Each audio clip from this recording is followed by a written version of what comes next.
Pour atteindre une rotation maximale, il y a un petit truc qui peut sûrement vous aider. Il s'agit tout simplement de positionner le genou avant, vers l'intérieur, avant même de vous élancer. Ça fait une très grande différence puisque ça permet aux hanches de bien tourner et du même coup, d'atteindre une rotation maximale au niveau des épaules. Personnellement, j'ai découvert, justement, en travaillant avec l'appareil vidéo, que la majorité de mes mauvais élans étaient dus à une mauvaise réaction de la hanche. Tout simplement parce que le genou n'était pas en position intérieure au départ. Il avait plutôt tendance à réagir vers l'avant lors du mouvement arrière, donc ce qui limite énormément la rotation au niveau de la hanche et du même coup au niveau des épaules. Et de cette position, la coordination du mouvement en est très affectée. Parlant de vidéo, je vous mets en garde pour ceux qui travaillent avec cet appareil. Faites bien attention de ne pas retenir strictement les points négatifs de votre élan, mais plutôt de retenir les points positifs.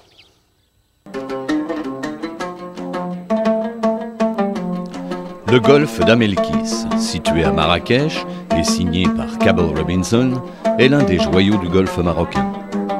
18 trous par 72, 6657 mètres de pur plaisir.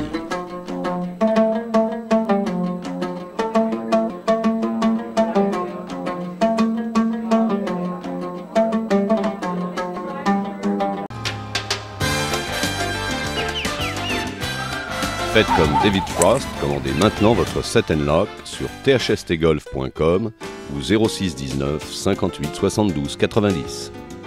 Je crois que c'est easy.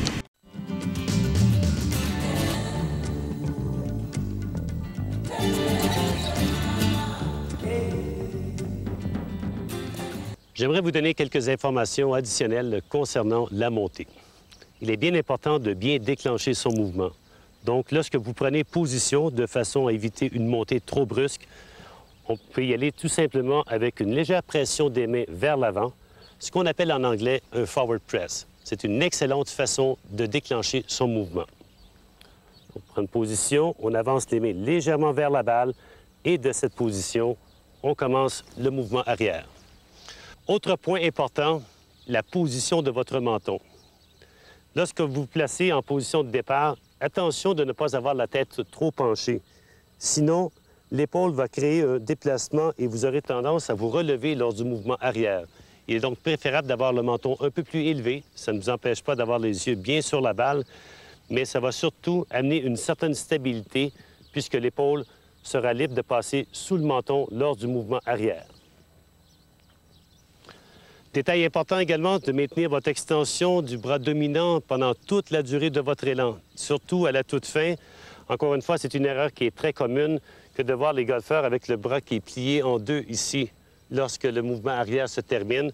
C'est une forme d'overswing, ce qu'on appelle un surplus d'élan, et c'est excessivement difficile à contrôler lors du retour.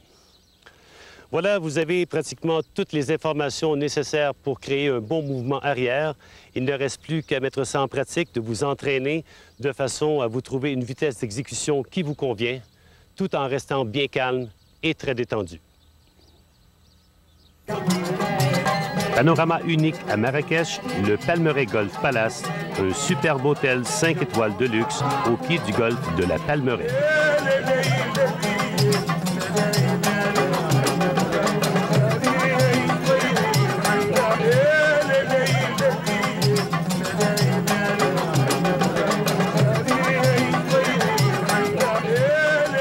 Le Palmeraie Golf Palace, votre prochaine destination golf.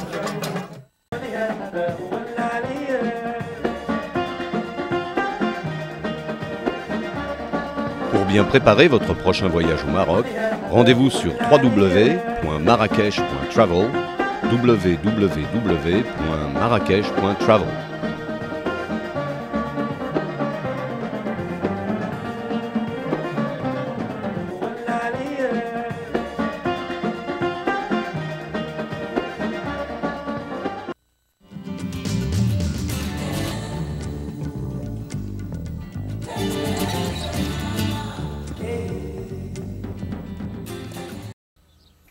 Lors de la montée arrière, concentrez-vous essentiellement sur la rotation des épaules, sur l'angle du dos, qui doit rester constant. sur la formation de l'angle droit entre le bras dominant et la tige du bâton. Et surtout sur le pied arrière, qui doit assurer un appui solide en tout temps et principalement au sommet de la montée. Gardez toujours en mémoire la connexion musculaire, les mains, l'épaule, la hanche, le genou et enfin le pied avant.